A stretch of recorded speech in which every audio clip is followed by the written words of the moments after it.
हर हर महादेव मित्रों, आप सभी का हार्दिक स्वागत है। मित्रों, हिंदू धर्म में महाशिवरात्रि का पर्व अत्यंत पवित्र और दिव्य माना जाता है।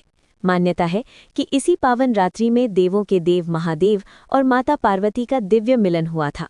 कहा जाता है कि महाशिवरात्रि की रात भगवान शिव विशेष रूप से जागृत रहते हैं और जो भी भक्त सच्चे मन से उनको याद करता है, व्रत रखता है, शिवलिंग का अभिषेक करता है, बेलपत्र अर्पित करता है, उसकी हर मनोकामना पूर्ण होती है। इस पावन रात्रि में किया गया ओम नमः शिवाय का जप जीवन के कष्टों, पापों और नकारात्मक ऊर्जा को दूर कर देता है। मित्रों, महाशिवरात्रि से जुड़ी एक अत्यंत प्राचीन, हृदय को छू लेने वाली कथा प्रचलित है। ऐसा कहा जाता है कि इस कथा को श्रद्धा से सुनने मात्र से महादेव की विशेष कृपा प्राप्त होती है, जीवन में सुख शांति आती है और हर संकट से रक्षा होती है। आज के इस वीडियो में मैं आपको महाशिवरात्रि की ऐसी ही एक अद्भुत और प्रेरणादायक कथा सुनाने जा रही हूँ, जो न केवल आपकी भक्ति को और गहरा करेगी, बल्कि आपके जीवन को नई सकारात्मक दिशा भी दे सकती है। तो मित्रों, वीडियो को अंत तक जरूर देखिए। चलिए शुरू करते हैं महाशिवरात्रि की ये दिव्य और पावन कथा।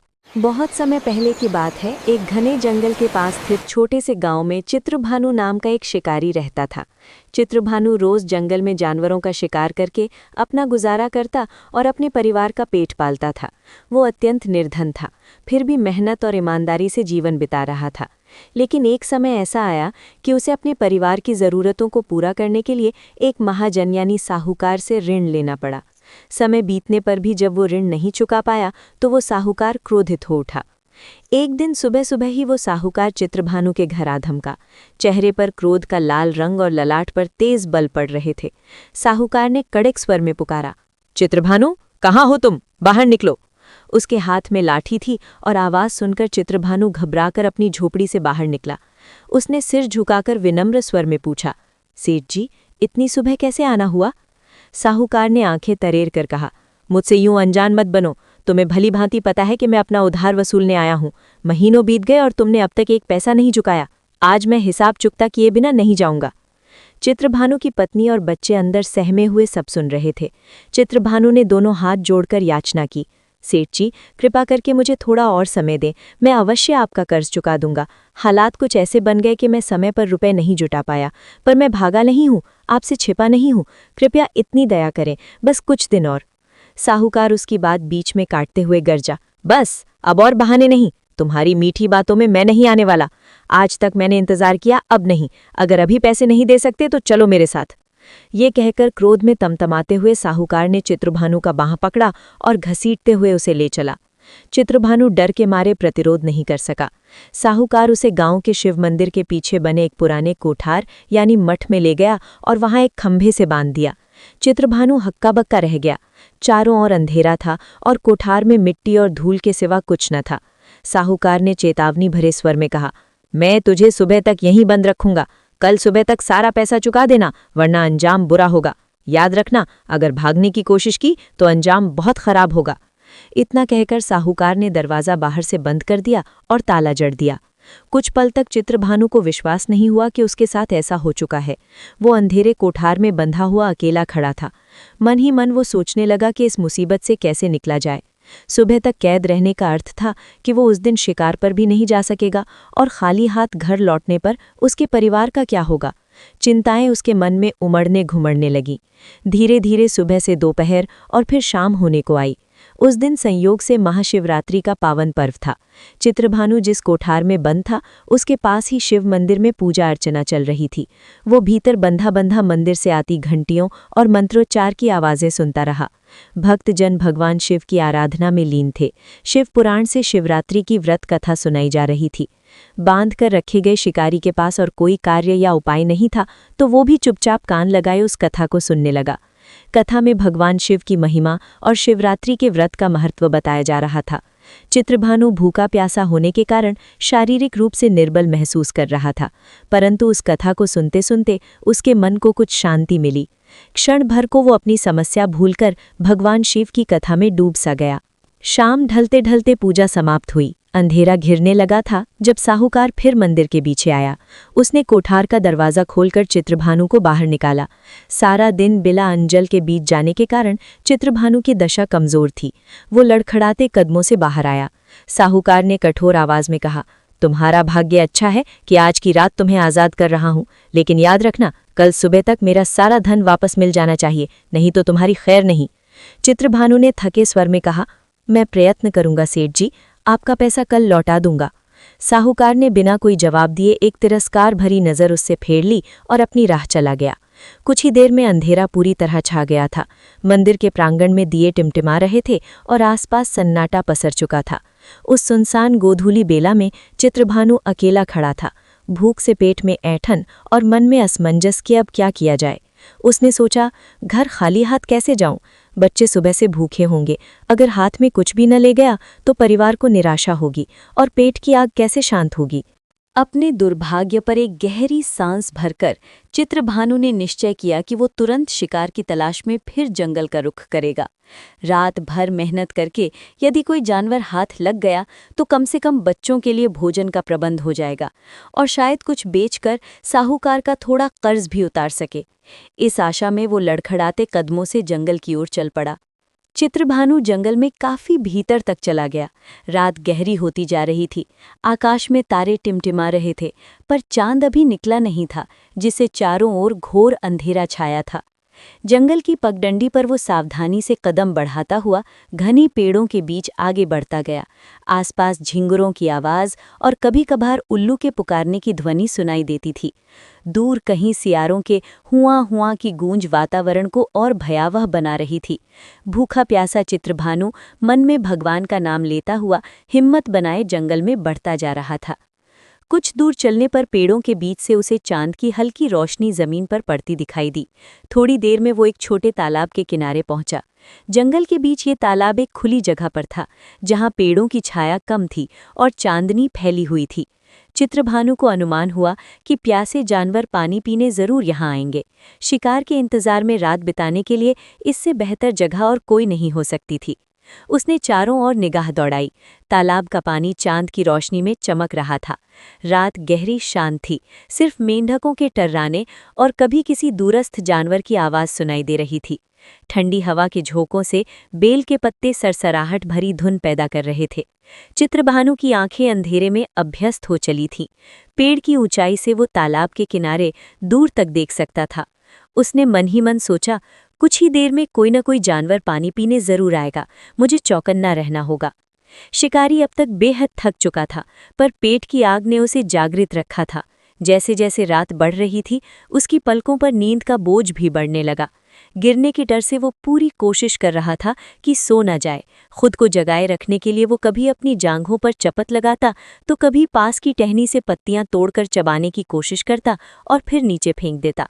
वो बेचैनी में बार बार बेल की पत्तियां तोड़कर यूं ही नीचे गिरा देता था। नीचे अंधकार में बेल पत्रों के वे गुच्छे सीधे शिवलिंग पर गिर रहे थे। ये बात उसकी नज़रों से ओझल थी। चित्रभानु को बस खुद को नींद से दूर रखना था और शिकार आने तक प्रतीक्षा करनी थी। यूं ही काफी देर बीत गई। रात का पहला प्रहर अब समाप्त होने को था। अचानक चित्रभानु को तालाब के उस पार कुछ हलचल सी दिखाई दी। तालाब के दूसरे किनारे से एक हिरनी पानी पीने के लिए उतरी थी। हल्की चांदनी में चित्रभानु ने देखा कि वो एक मृगी थी, जो धीरे धीरे पानी के पास आकर चौकन्नी होकर इधर उधर देख रही थी। शिकारी के मन में उत्साह की लहर दौड़ गई। अंततः शिकार हाथ लगा था। कई घंटों की प्रतीक्षा के बाद पहली बार कोई जानवर दिखाई दिया था। उसने सावधानी से अपने धनुष को उठाया और एक तीर तरकश से निकालकर धनुष पर चढ़ाया। आंखों में भूख की चमक लिए चित्रभानु ने धनुष की प्रत्यंचा को कान तक खींचा और निशाना साधने लगा। उसी क्षण उस हिरनी को भी आहट का एहसास हुआ। उसने सिर उठाकर उस दिशा में देखा जिधर पेड़ पर शिकारी छिपा हुआ था। गहरी रात के सन्नाटे में भी उसे आसन्न खतरे का भान हो गया था।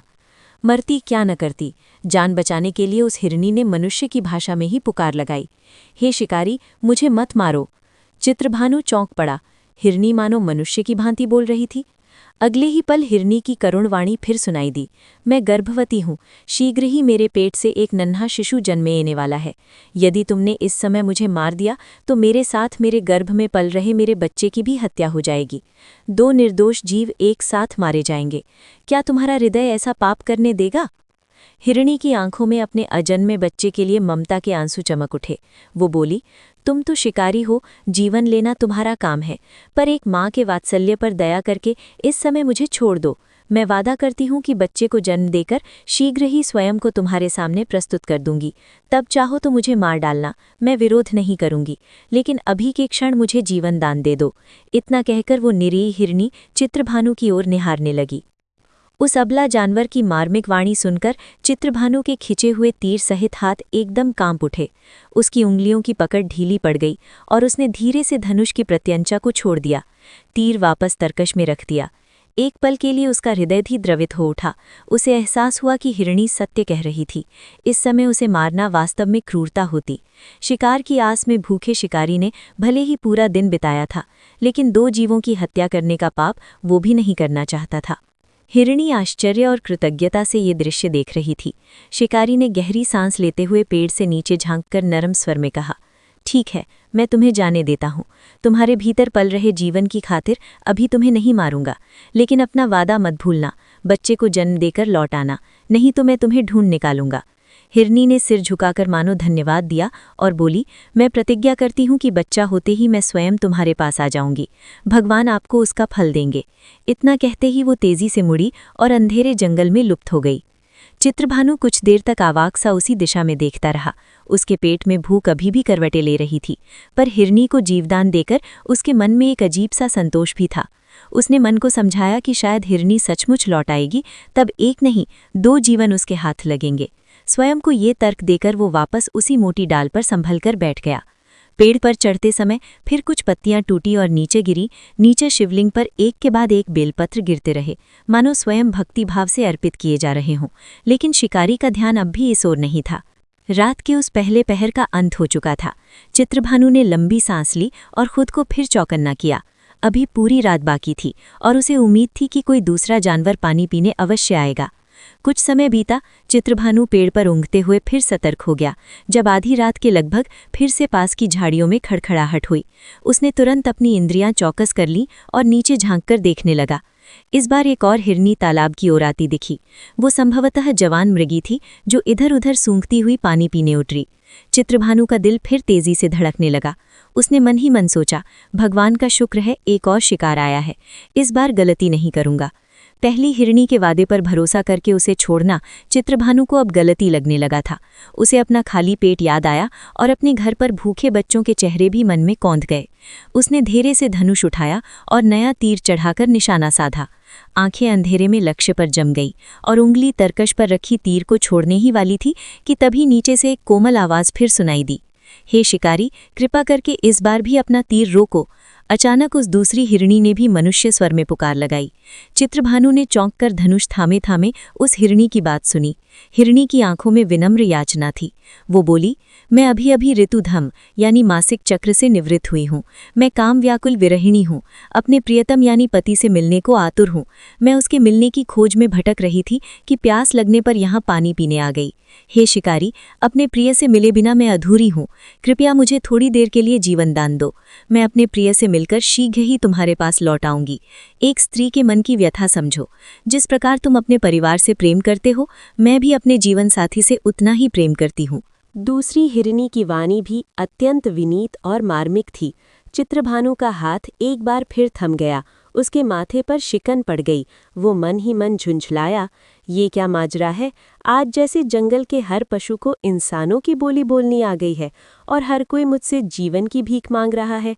एक पल को उसने सोचा कि इन भोली हिरनियों पर दया दिखाकर कहीं वो बेवकूफ़ी तो नहीं कर रहा, किंतु अगले ही क्षण हिरणी की करुण दृष्टि ने उसका संकल्प तोड़ दिया।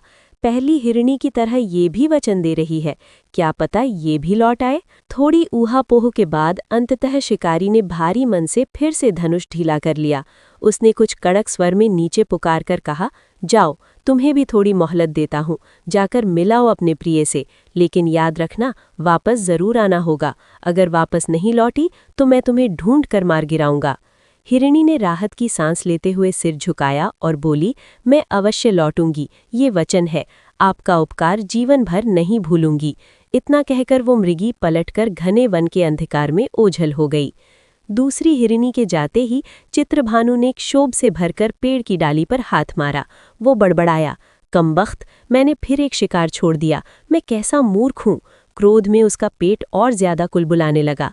भूख से आंतें ऐंठ रही थीं और अब तो दो दो शिकार उसके हाथ से निकल चुके थे। उसने चिंतित होकर चारों ओर निगाह दौड़ाई। रात का आधे से अधिक हिस्सा बीत चुका था और ठंड भी बढ़ चली थी।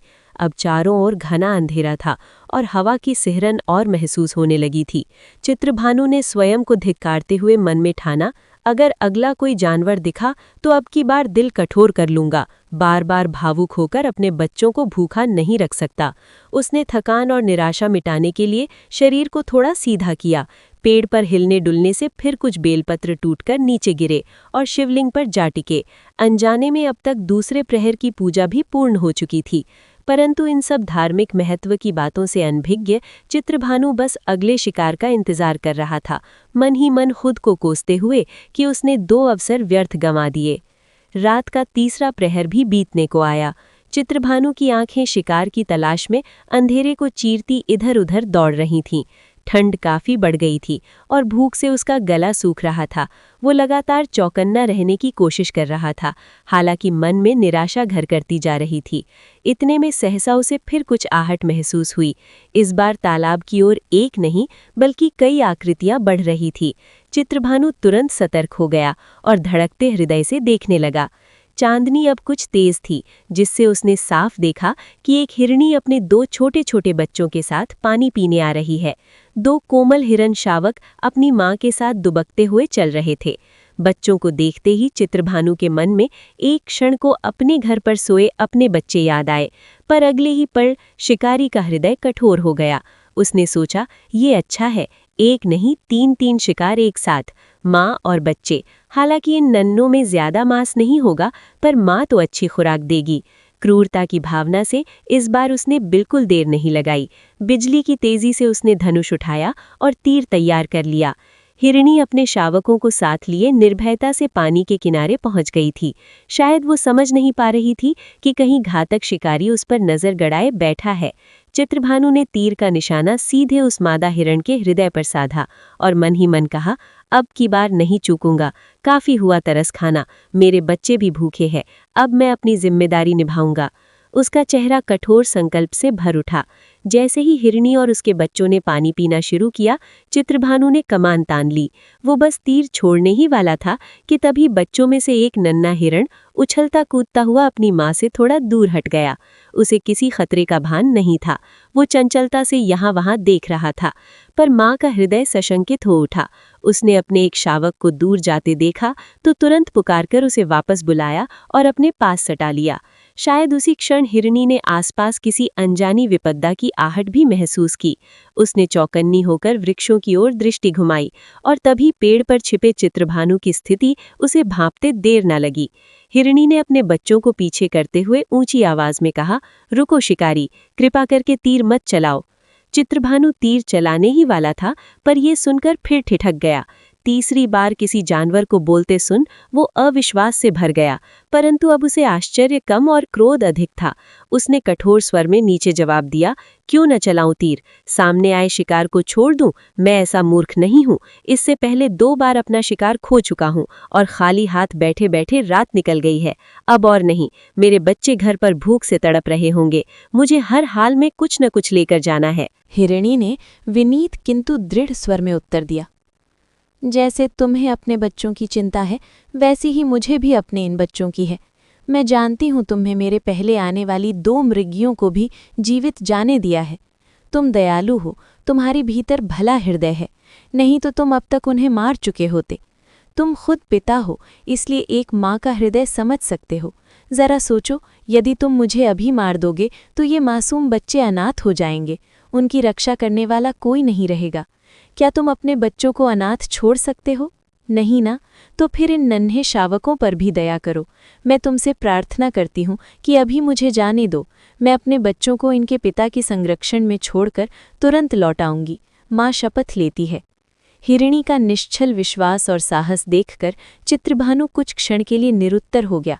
आखिरकार एक गहरा सांस लेते हुए उसने तीसरी बार भी अपना धनुष नीचे कर लिया। तीर उसने वापस खींच लिया और हल्की निराश हंसी हंसकर अपने आप से बोला, हाँ, मैं शायद शिकार करने लायक रही नहीं गया आज। जाओ, तुम्हें भी अपना धर्म निभाने से नहीं रोकूंगा। ये कहते कहते उसकी आवाज मानो भर्रा सी गई। हिरणी की बड़ी बड़ी आंखों में कृतज्ञता और आशा के आंसू चमक उठे। उसने अपने दोनों बछड़ों का हल्का सा माथा चूमा और इशारा किया कि वे आगे चलें। जाने से पहले वो मुड़कर पेड़ पर बैठे चित्रभानु को निहारा और बोली, शिकारी, भगवान तुम्हारा भला करे, तुम्हारा परिवार सुखी रहे, ऐसी मेरी प्रार्थना है। मैं शीघ्र लौटूंगी। चित्रभानु ने कोई उत्तर नहीं दिया, बस चुपचाप देखता रहा। हिरणी अपने दोनों बछड़ों को लेकर जंगल की अंधेरी गहराइयों में ओझल हो गई। उनके जाते ही चित्रभानु ने अपने माथे पर हाथ फेरा। उसका शरीर मानो निढाल हो गया था। भूख प्यास से वो अब बहुत निर्बल महसूस कर रहा था, पर भीतर कहीं उसे एहसास हुआ कि लगातार 3 बार दया दिखाकर भी उसे अजीब सी शांति मिल रही है। बरगद की डाल पर टिके टिके उसने ऊपर आकाश की ओर देखा, जहां अब भोर की हल्की लाली दिखने लगी थी। उसने बुदबुदाकर खुद से कहा, आज की रात मेरे साथ ये कैसा चमत्कार हो रहा है। एक के बाद एक शिकार सामने आते रहे और मैंने किसी को मार ही नहीं पाया। विश्वास नहीं होता। अचानक उसे दिन में सुनी शिवरात्रि की कथा याद हो आई, जिसमें कहा गया था कि इस रात जागरण और उपवास रखने से बड़े बड़े पाप धुल जाते हैं और भगवान शिव की कृपा मिलती है। चित्रभानु सोच में पड़ गया। मैंने तो उपवास जानबूझकर नहीं किया, नहीं पूजा, लेकिन फिर भी अनजाने में मैं भूखा प्यासा रात भर जाग रहा हूं और कोई हिंसा नहीं कर पाया। क्या ये उसी शिवरात्रि का प्रभाव है? उसे अपने ही सवाल का जवाब समझ नहीं आ रहा था, पर उसके मन में पहली बार भगवान शिव के प्रति श्रद्धा की भावना जागी। इस तीसरी घटना के बाद चित्रभानु का मन जैसे पूर्णतः परिवर्तन के मार्ग पर बढ़ चला था। क्रोध और हताशा की जगह अब शांति और पश्चाताप ने ले ली थी। वो पेड़ की डाल पर निर्जीव सा बैठ गया और अगले दृश्य की प्रतीक्षा करने लगा। कुछ ही देर में भोर के प्रकाश में जंगल का दृश्य साफ होने लगा। चित्रभानु पेड़ पर बैठे बैठे अपने भाग्य को कोस ही रहा था कि तभी एक सुंदर हृष्ट-पुष्ट हिरण तालाब के पास आता दिखाई दिया। ये एक विशाल सींगों वाला मृग था, जो संभवतः उसी हिरण परिवार का नर प्रमुख था। वो इधर-उधर सूंघते हुए मानो अपने परिवार को तलाश रहा था।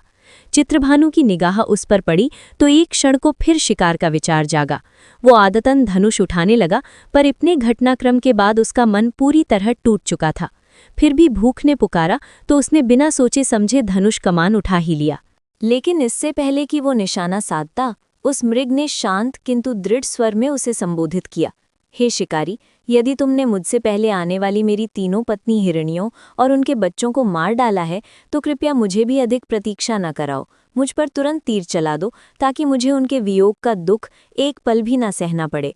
और यदि तुमने उन्हें जीवन दान दिया है, तो मैं तुमसे अनुरोध करता हूँ कि मुझे भी कुछ समय के लिए जीवन प्रदान करो। मुझे उन्हें खोजकर उनके साथ कुछ क्षण बिताने दो। मैं उनसे मिलकर शीघ्र ही तुम्हारे सामने उपस्थित हो जाऊंगा। तब तुम चाहो तो मुझे मार डालना। मृग की वाणी में गहरा प्रेम और संताप झलक रहा था। चित्रभानु के हाथ से धनुष लगभग छूट ही गया। वो हक्का बक्का सा सोचने लगा कि ये कैसा विचित्र संयोग है। उसने धीमे स्वर में कहा, हाँ, मैंने तुम्हारी पत्नियों को नहीं मारा। एक एक करके वे सब मुझसे प्रार्थना करके वचन देकर गई हैं और मैंने दयावश उन्हें जाने दिया। इतना कहते कहते चित्रभानु का गला भर आया। उसने आगे कहा, मैं खुद नहीं जानता मैंने ये सब क्यों किया, पर मैं तुम सब पर तीर नहीं चला सका। चित्रभानु की बात सुनकर मानो मृग के मुख पर आशा की रेखा झलक उठी। मृग बोला, तब जैसे तुमने उन पर विश्वास किया, वैसे ही मुझ पर भी कर लो। मैं वचन देता हूं कि थोड़ी ही देर में अपने पूरे परिवार के साथ तुम्हारे पास लौट आऊंगा। शिकारी ने भारी मन से अपना धनुष पूरी तरह नीचे रख दिया और कहा, जाओ, तुम्हें भी मैं मुक्त करता हूं। तुम्हारे परिवार ने मुझ अज्ञानी पर जो विश्वास दिखाया है, मैं उसका मान रखूंगा। ये सुनते ही वो मृग तेजी से जंगल में ओझल हो गया। अब सूर्य की सुनहरी किरणें जंगल पर पड़ने लगी थीं। रात समाप्त हो चुकी थी और सूर्योदय का लालिमा भरा प्रकाश फैल गया था। चित्रभानु ने पेड़ से नीचे उतरने का निर्णय किया। धीरे धीरे वो थकी हुई देह को संभालते हुए बेल के पेड़ से उतर आया। नीचे आते ही उसकी निगाह उस छोटे से मिट्टी के टीले पर पड़ी, जिस पर बेलपत्रों की ढेरियां जमा थीं। सुबह की रोशनी में अब उसने पहली बार साफ देखा कि वहां एक प्राचीन शिवलिंग स्थापित था। बेल वृक्ष की जड़ों के बीच दिव्य शिला के रूप में भगवान शिव विराजमान थे और उस पर जगह जगह ताज़े टूटे बेलपत्र अर्पित जैसे पड़े थे। ये देखकर चित्रभानु अचरज में पड़ गया। रात भर उससे जो पत्तियां टूटी थीं वे सब भोलेनाथ के चरणों में चढ़ती चली गई थीं। उसे स्मरण आया कि कल दिन भर वो भूखा प्यासा रहा, रात भर जागता रहा और अनजाने में बेलपत्रों को शिवलिंग पर चढ़ाता रहा। शिवरात्रि व्रत का जो विधान उसने कथा में सुना था, उपवास, रात्रि जागरण और बिल्वपत्र अर्पण, वे सब उसे स्वतः हो गया था, बिना जाने। चित्रभानु की आंखों में अचानक आंसू आ गए। वो उसी क्षण घुटनों के बल धरती पर बैठ गया और श्रद्धा से शिवलिंग के आगे मस्तक झुका दिया। उसकी आत्मा जैसे भगवान शिव के प्रति कृतज्ञता और भक्ति से भर उठी। उसने रोते हुए प्रार्थना की, हे महादेव, मेरी अज्ञानता के लिए क्षमा करें। मैं तो पापी जीव हूँ, हिंसा को ही जिसका जीवन निर्वाह है, किंतु फिर भी आपने मुझ पर कृपा की और मुझसे अनजाने में ही सही आपकी पूजा करवाई। ये आपकी ही लीला थी जो मेरे हृदय में करुणा जागी और मैंने उन निरीह प्राणियों को मारने के बदले छोड़ा। प्रभु, मुझे सद्बुद्धि दीजिए कि आगे से मैं ऐसा ही धर्म में जीवन जी सकूं। इस आत्मभाव से भरे शिकारी ने शिवलिंग पर श्रद्धापूर्वक हाथ जोड़कर पास के तालाब से जल भरकर अर्पित किया और माथा टेका। उसी समय उसे निकट ही पदचाप सुनाई दी। चित्रभानु ने सिर उठाकर देखा तो वो चकित रह गया। सामने वही चारों हिरण एक साथ खड़े थे। तीनों कुछ पल के लिए मानव और पशु एक दूसरे को निहारते रहे, मानो प्रकृति के किसी अजूबे के साक्षी हों। चारों हिरण सचमुच वचन के अनुसार लौट आए थे और शिकारी के सामने खुद को प्रस्तुत कर दिया था। चित्रभानु के लिए अब ये जीवन का सबसे बड़ा धर्म संकट नहीं, बल्कि जीवन का सबसे बड़ा सबक था। वो उन निरीह प्राणियों की सच्चाई और साहस देखकर गदगद हो उठा। उसने धीरे से अपना धनुष बाण एक ओर रख दिया और भर्राए गले से बोला, तुम सबकी सच्चाई ने मेरी आंखें खोल दी हैं। आज पहली बार मेरे हृदय में अहिंसा और दया का प्रकाश फैला है। मैं तुम्हें नहीं मारूंगा, मैं तुम्हें जीवन दान देता हूँ। तुम अपने परिवार संग सुख से जियो, यही मेरी कामना है। कहते कहते चित्रभानु की आंखों से अविरल आंसू बहने लगे, जो हर्ष, ग्लानि और भक्ति तीनों भावों के मिले जुले आंसू थे। ऐसा प्रतीत हुआ मानो उन हिरणों की आंखों में भी कृतज्ञता के आंसू छलक आए हों। कुछ क्षण वे शांत खड़े रहे, फिर उन चारों ने मानो आदरपूर्वक अपनी गर्दन झुकाकर चित्रभानु को नमन किया और मुड़कर घने वन में विलीन हो गए। चित्रभानु देर तक उनके अदृश्य होने की दिशा में देखता रहा। उसके भीतर एक नया प्रकाश जन्म ले चुका था। वो शिवलिंग के समीप बैठकर सोचने लगा कि रात भर की घटनाओं ने कैसे उसका हृदय परिवर्तित कर दिया। कुछ समय बाद चित्रभानु उठकर गांव की ओर चल पड़ा। भोर का सूरज पूरी तरह निकल आया था। हाथ में खाली धनुष और मन में भगवान शिव के प्रति अपार भक्ति लिए चित्रभानु घर वापस लौटा। उस दिन के बाद से उसने निश्चय किया कि वो नित्य भगवान शंकर की आराधना करेगा और अन्य जीवों की हत्या से बचेगा। कहानी यहीं समाप्त नहीं होती। कहा जाता है कि अनजाने में ही सही महाशिवरात्रि के व्रत का पूर्ण पालन करने वाले उस शिकारी को शिव की अपार कृपा प्राप्त हुई। उसका हृदय कलुष रहित हो गया और जीवन धन्य हो गया। कालांतर में जब चित्रभानु की मृत्यु का समय आया तो नरक के दूत अर्थात यमदूत उसके पापों का लेखा लेकर उसकी आत्मा को बांधने पहुंचे, लेकिन भगवान शिव के गण प्रकट हुए और यमदूतों को वापस लौटा दिया।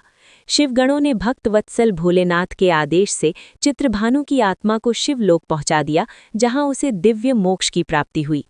लोक मान्यता है कि अगले जन्म में यही चित्रभानु इक्ष्वाकु वंश में एक प्रतापी राजा के रूप में उत्पन्न हुए। शिवजी की कृपा से उस राजा को अपने पूर्व जन्म की स्मृतियां थीं। उस राजा चित्रभानु ने महाशिवरात्रि का व्रत पूजन श्रद्धापूर्वक किया और ऋषि मुनियों को अपने पिछले जन्म की ये घटना सुनाई। तब से हर वर्ष महाशिवरात्रि की पावन रात्रि में भगवान शिव की पूजा के पश्चात इस कथा को सुनने सुनाने की परंपरा चली आ रही है, ताकि लोग शिवरात्रि व्रत के महात्म्य को समझ सकें और भोलेनाथ की कृपा प्राप्त कर सकें। इस प्रकार शिकारी और बिल्वपत्रों की ये कथा हमें सिखाती है कि भगवान शिव अपने भक्तों पर अनन्य कृपा करते हैं। जाने अनजाने की गई भक्ति भी व्यर्थ नहीं जाती और प्रभु अपने भक्त को अवश्य संभाल लेते हैं। महाशिवरात्रि का व्रत और जागरण अत्यंत फलदायी है। ये कथा इसका सबसे बड़ा प्रमाण है।